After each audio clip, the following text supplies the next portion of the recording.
Shabbat Shalom all, and welcome to today's short note on Genesis chapters 43 to 45. You should know the story.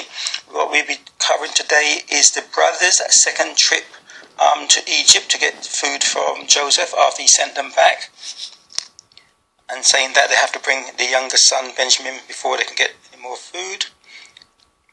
Remember, he kept one of them as hostage. Joseph's second cup, Joseph's silver cup, where he planted it in one of their sacks. And then lastly, the end of all this episode, where he reveals himself to his brothers. There are a couple of some things we could learn from these things, that apart from the general story. So I'm going to start it at Genesis 43:23, which reads, "And he," this is Joseph, saying to them, Peace be to you, fear not. Your God and the God of your fathers have given you treasure in your sacks. I had your money," and he brought Simeon out unto them. Simeon is the one he kept as hostage, whilst awaiting them to bring the younger one, Benjamin, back. So, my point, or my thought, did the brothers reflect on these words as Joseph, as to how an Egyptian would know and have such faith in their God? Jumping down to 43:28. And they answered, Thy servant our father is in good health. But Joseph asked how their father was. He is yet alive. And they bowed down their heads and made obeisance. Again, bowing down to Joseph, what he said or predicted would happen at age 17, before they threw him into the pit and sold him into slavery. Then we're going to jump down to 43:30 to 31. And Joseph made haste, for his bowels did yearn upon his brother, and he sought where to weep. So here we have Joseph getting moved by the story, and then how Benjamin came to be with them. Obviously he was pleased to see Benjamin, who he hadn't seen. Another example of Joseph not wanting his brothers to recognize him, as when he made himself strange in the previous chapters and spoke through a translator and so forth.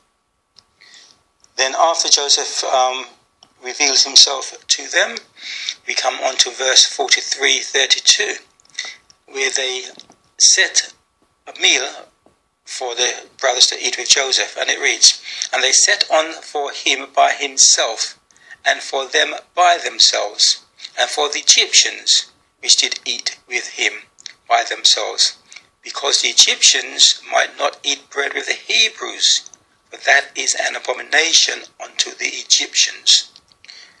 So I mentioned yesterday about how things of the devil, things of anti-God religions, and God separates themselves, whether by changing the names of people who are going to be part of their legacy and witnessing, and generally keeping their religions apart so that one is not converted or sneered to be converted by the other.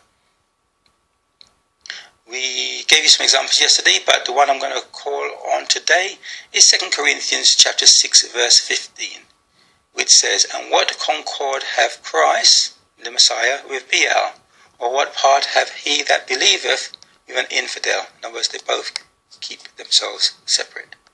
And we also saw in Acts, which is one of the examples I gave yesterday, where it was unlawful for a Roman to hear the preaching or the gospel of the Jews, and it was also unlawful from the Jews' side for them to preach to the Gentiles, which is what caused a problem with Peter and Cornelius. Okay, Genesis 43:33. "And they set before him the firstborn according to his birthright, and the youngest according to his youth.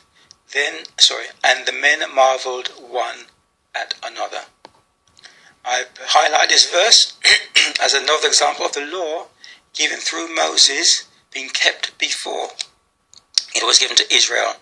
So those of you who keep thinking the law was just started with Moses or started with Israel and was just given to the Jews, no. Even before there were Jews and Israel, the same laws of firstborn was being preached.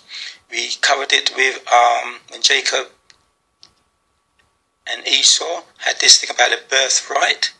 And here we have the thing about the birthright again. And I'm going to quote you one from the law, Deuteronomy chapters 21:15. If a man have 2 wives, one beloved and other hated, and they have borne him children, both the beloved and the hated, and if the firstborn son be hers that was hated, then it shall be, when he maketh his sons to inherit that which he hath, that he may not make the son of the beloved firstborn before the son of the hated, which is indeed the firstborn.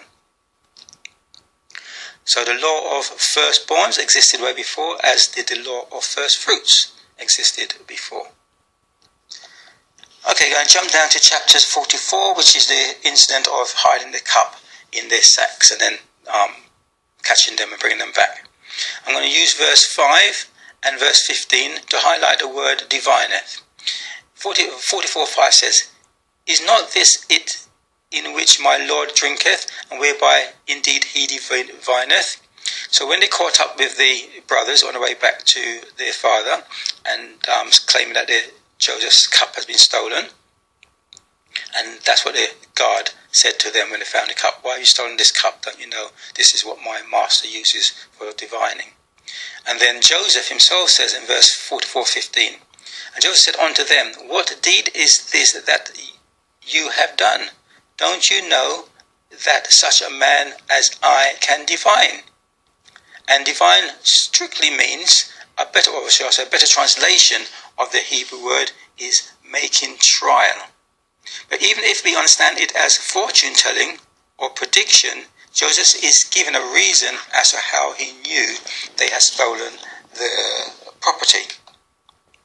Now if you look in the Strong's Concordance, and so you will see the word is explained as to hiss, to whisper, in other words a magical spell, to practice sorcery, or to take as an omen.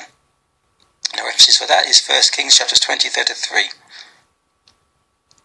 It also goes on to say, not the Strong's Concordance but another lexical concordance, to divine is to foretell, to prognosticate, to learn by experience, to diligently observe. Now, divination in the sense of what the magicians of Egypt or the pagans did was outlawed by God. For example, in Deuteronomy chapters 18, verse 10. Okay, not much else in chapters 44, so I'm going to go to 45. Verse 1, which said, And Joseph made himself known unto his brethren. Sorry, did I make a mistake in saying he made himself known before? If I did, you'll pick that up when you read the chapter yourself. So it is in chapter 45, not 43 or 44, where I made a mistake, where he reveals himself to his brethren. So, he can no longer continue the deception. Last couple of verses, 45 verse 5. Now therefore be not grieved nor angry with yourselves that you sold me hither, or here, for God did send me to be before you to preserve life. Verse 7. And God sent me before you to preserve you a posterity in the earth, and to save your lives by great deliverance. Verse 8. So now it was not you that sent me here, but God. He hath made me a father to Pharaoh, and lord to all his house, and a ruler throughout all the land of Egypt. So Joseph is trying to console them, because they probably thought with fear that now he's still alive and he's going to punish them. But he's saying, no, have no fear. This was of God. And as we said before, there's lots of things that's happened to Joseph. Being thrown into the pit, being in prison when the two servants of Pharaoh comes in, and whilst they're in there to reveal their dream. All of these things all came about so that God could fulfill his promise to Abraham that his seed would go into bondage for 430 years and come out prosperous. And so God works in mysterious ways. Well, to us, not to him. Romans 8:28. And we know that all things work together for good to them that love Yahweh God, to them who are called, not saved, according to his purpose. Shalom, speak to you tomorrow.